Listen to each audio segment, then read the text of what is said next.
Welcome to this episode of CareerCast from Personal Career Management. So I have the team assembled here today, and we're going to be talking about networking.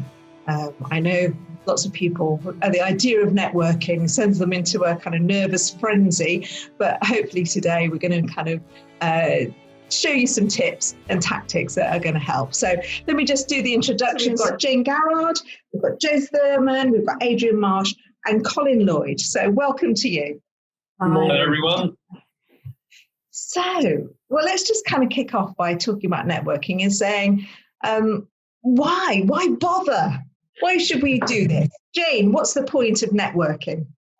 So I was thinking about networking early this morning and how I had made all the different career transitions that I'd made. And interestingly, the three organisations that I've worked for in my career, the first I secured through a friend who plays hockey.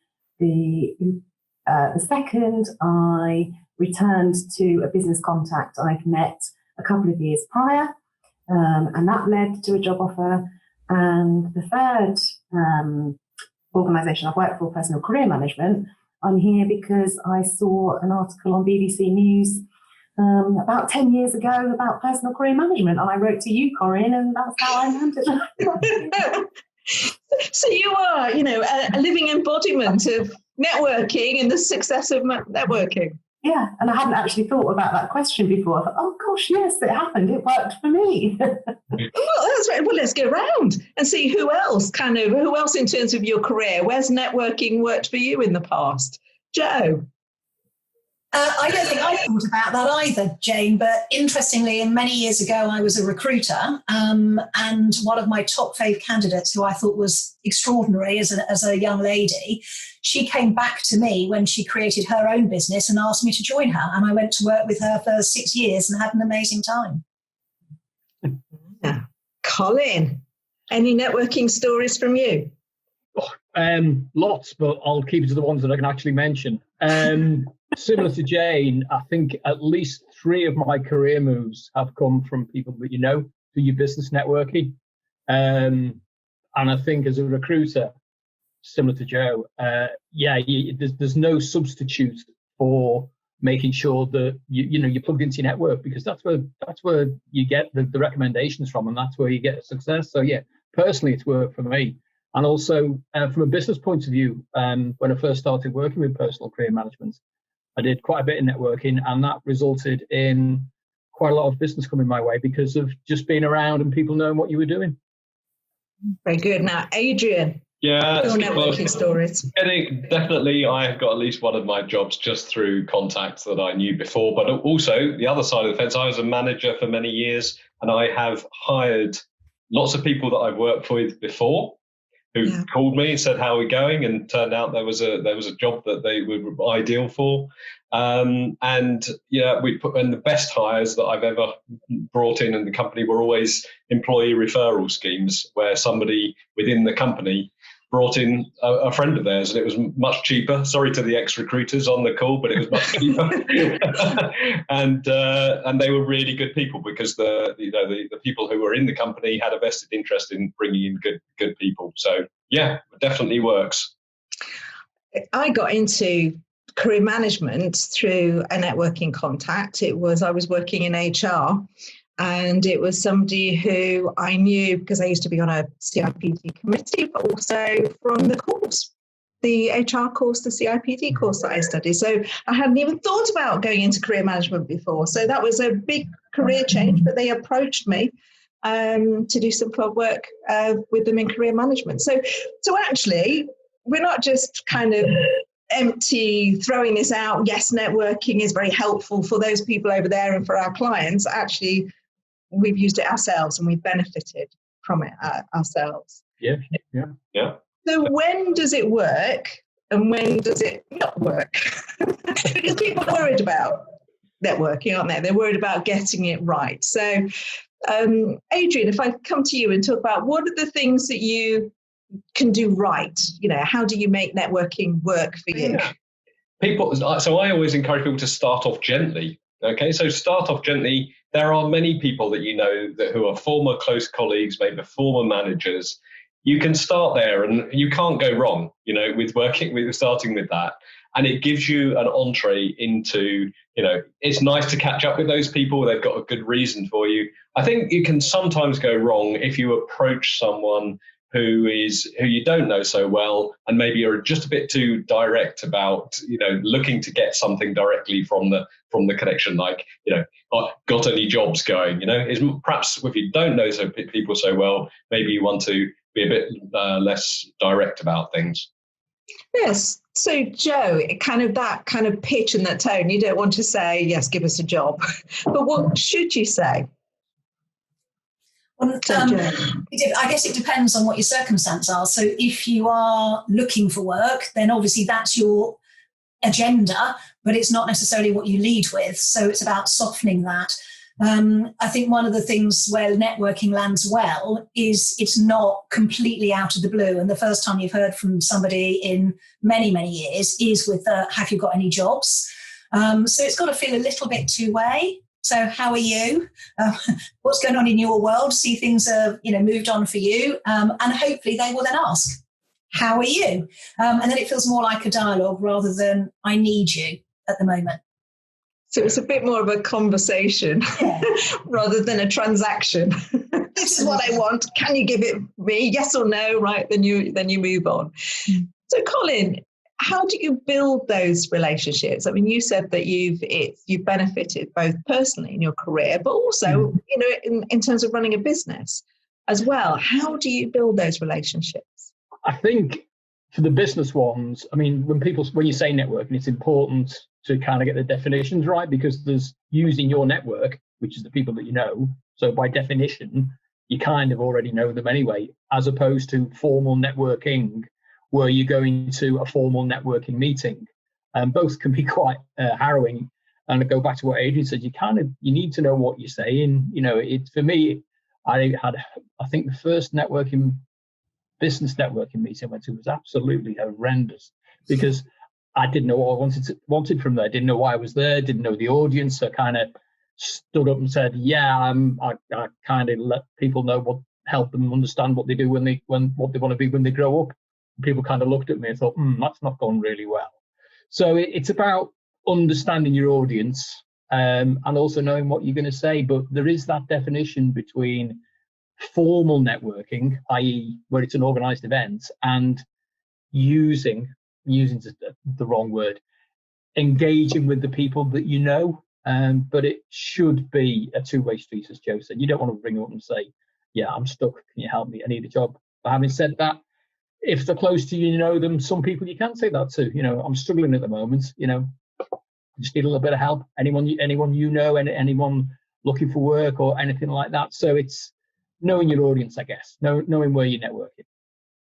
Yeah, and I think sometimes people are kind of overlook their contacts and the network. Is that right, kind of, Jane? Do you think sometimes, because quite often clients says, well, I've got a very small network, or I don't really know anyone. But is that always true? Yeah, I think sometimes looking in the maybe less obvious places can be dead helpful. So I remember running a workshop in Nottingham a little while ago where we talked about networking as part of the workshop. And one of the guys who was on the workshop emailed me a week or so later and said, I put it into practice and it worked. And he had told his neighbour that he was being made redundant badly. His neighbour had said, what do you do? This particular client back then said, I work in IT. Turned out his neighbour's son had a business in Nottingham, introduced his neighbour to his son, and his neighbour ended up getting a new job. So really looking as closely as, who's around me in the community, your family and friends, often feels like, well, there won't be anybody there who can offer me a job, but really close, literally really close to home, there can work. I think that's right, because they're often overlooked, aren't they? I mean, again, I've had clients who, they've just stopped to talk to a fellow dog walker, and said, "Well, actually, I'm out at a different time today because I've just come out of my last company." They had a chat.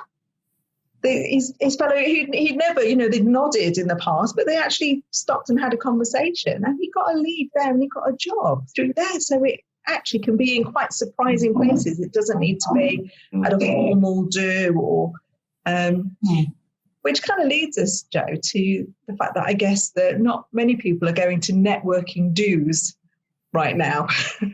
So, and for elevator pitches, I'm sure the last thing anyone wants is to be trapped in an elevator with someone at the moment. So how do you network when actually we're all still pretty much in lockdown? We are going out the house a little bit, and some people are starting to go back to work. But right now, how do you network? Joe, what's your thoughts? I've been going to quite a few online networking meetings. So it was an existing network that's just shifted all its face-to-face meetings into a Zoom environment. And it takes a bit of getting used to, because walking into a room and walking up to a bunch of people, maybe someone you know, maybe somebody you don't know, that has a certain dynamic and feel to it. Coming onto one of these where there's like 30 faces, and it's like, who's speaking? Are people all speaking over each other? That can feel a little bit daunting. But there are plenty around where there's a process and a system. And even they're using some of the functionality of Zoom to break into meeting rooms. And actually that's quite fun, because you're sitting here with like 30 people and it goes 5, 4, 3, 2, 1. You disappear and you reappear in a virtual room and you've no idea who you're matched with. So it's a little bit like speed dating, but for 10 minutes you get to speak to that person, and then the timer's going 5, 4, 3, and you end up back in the main meeting again. So you can still network, just to seek out those places that are doing it online. And Colin, so you've got 10 minutes to do your introduction. What are you going to say? Going back to my personal experiences of that horrendous first one I ever went to, is practice what you're going to say. If you don't know what you want or what you want to achieve from that meeting, then how are you going to let the people in that meeting know if you don't know what you're saying? So I think the preparation is important. Know what you're going to say. Make it punchy. Make it light. You can't get your life story into 10 minutes. And quite frankly, you don't want to, because it may not be that interesting. And that's the thing. If it's a formal networking event where you don't know the people, you've got a limited amount of time to make an impression. Bearing in mind that those people remember you and remember what you want, they will then talk about it when they're not in the meeting. And that's the beauty of networking, is it's not just about the people that you're meeting, it's about the people that they meet. And if they're serial networkers, then it's 2, 3, 4 times removed before you might get that inquiry coming back. So your initial pitch or story, if you like, has to be interesting and compelling for that person to remember, even if it's only, I met a guy or a girl who do the week who did that. I think I've got the number somewhere. Give them a call. And that's all you want. You stand a much better chance of doing that if it's polished. It needs to come across natural, but it needs to come across as polished and noteworthy, shall we say. So something about kind of polishing those key messages, being aware that they might be, kind of told secondhand, third hand, to get really good kind of value from that. But Adrian, what are the kind of things that need to be in that message? I think, as well as sort of what do you want from the engagement, whatever it is, and it could well be one-on-one, not in a meeting. But you want to be clear about, your own aims. I think it's not going to be so effective if you kind of think, you're not sure what you want to do. So one thing you absolutely must be clear on is, what are the types of role that you're looking for? What is the information that you're really interested in? And being really clear about that. I think if you can, it's not a sales pitch as such, or if it is, it's a very sort of soft sell and a very kind of, nuanced one. But it's sort of, you want to introduce something into that will make you memorable, get across why your unique strengths, some of the things that you can really bring, so that they will remember it. And as you say, when they're passing that on those are the pieces, those memorable bits, those distinctive bits will be what they will remember to pass on to whoever they're going to talk to next. So you want to plant some seeds so that there's some hooks, if you like, that will make people remember you and be able to. Again, there's another word that people won't like, and I can't think of another one for the second, but pigeonhole you. So which niche do you fit in? Yeah, I think that's important, isn't it, about the kind of niche, because you want to be in the niche that you want to be seen as, or the pigeonhole that you want to be seen as. And so how do you do that? How do you, because yes, you need to talk about what it is that you want and what you want to, do they know anyone who works in this area or whatever, but you do have to do a bit of the sales piece yourself. So Jane, in terms of conveying your capabilities or who you are as a professional, what are the key messages that you need to share there? So I think, first of all, give yourself a badge, a kind of professional identity, if you can, so that people hear that niche. But then say something about how you can help others. And those others might be the organisation, it might be customers, it might be colleagues, team members that you've worked with. But how, in terms of your work, what you do with other people to help them achieve a goal can be quite helpful. So really, you're kind of demonstrating the value that you bring and the help. So for instance, kind of Joe, if you had a marketing background, for instance, and you're talking about, you want to demonstrate the value that you might bring, what's the kind of thing that you might say? It depends whether you're talking to a fellow marketer, because you might talk in slightly different language, but just generically, just talking about a story, something that would make sense, make it human, make it fun, don't over-rehearse it. I'd actually contradict some of the other stuff about the niche, because I'm not sure that you have to know what you want in order to go networking, because I think you go networking sometimes to find out what you want. So it's perfectly valid to go to a networking conversation with an ex-colleague or someone being introduced to, or to a formal networking event and say, I'm not entirely sure. I can tell you what I have done. I can tell you what I'm doing, but I don't know exactly what I want to do. But these are the sorts of things I'm exploring, because you can get some really helpful feedback from people and onward referrals without yet knowing. That's the bit that helps you find out sometimes. I think that's right, isn't it, Colin? Because on the whole, people are happy to be helpful, aren't they? I think generally speaking, yeah. If, and particularly valid at this particular moment in time, is where everyone, the messages go around is be kind. People, if they can, will be helpful, but you need to be able to give them the ammunition or the information to help you. If you take what we do, career coach or outplacement specialist, in terms of that, it's quite a technical, outplacement. A lot of people aren't really certain what outplacement means. So if you say that to someone who doesn't know, they're going to go, right, okay, who do I even talk to about that? But if you then bracket that in along something along the lines of how you solve problems in terms of I help people who've been made redundant get back into work, that is an awful lot more understandable. And it's just about finding the right words to help explain what it is you do, what it is you want, to allow people to help you. But generally speaking, Corinne, yeah, I'd agree with you. But particularly now, people are aware of what's going on, aware that people are out of work, and if they can, they will help. And again, back to that reciprocation piece we were talking about earlier, quid pro quo. If you can help them in return, then great. Yeah, that's absolutely right, isn't it? It's not one way. Yeah.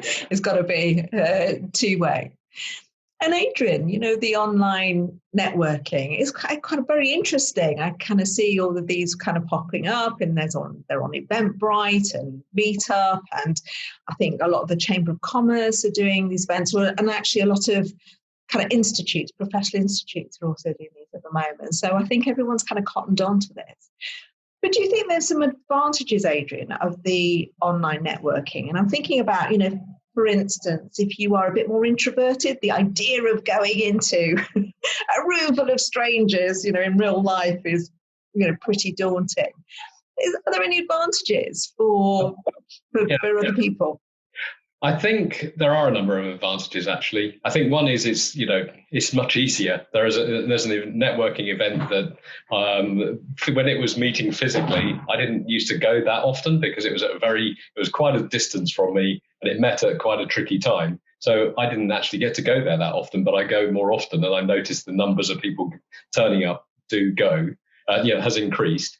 I think it can be less daunting for people. People feel one step removed, and everybody's getting much more used to these type of forums. So I think there are a number of ways that people are starting to feel better about it, or more comfortable with it. And I'd agree a bit with Colin that the current environment, there's a more willingness to help each other.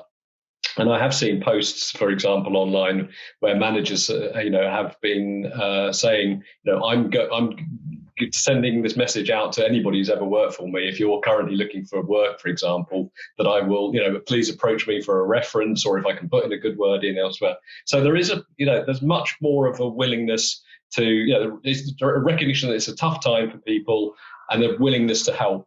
And so if anybody does have that kind of still a bit of a barrier about engaging with your network, to use Colin's phrase, I would I often ask them to say, well, how do you feel if somebody asks you for help?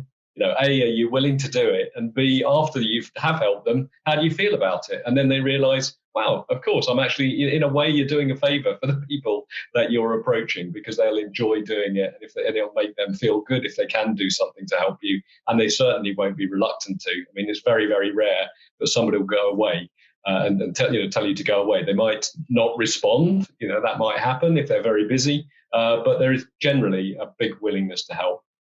Yeah, and it's a win-win. Yeah. So thank you, panel, for your tips on networking. I hope that's been helpful to you, and we wish you all the best. Bye from everyone. Bye. Bye. Bye.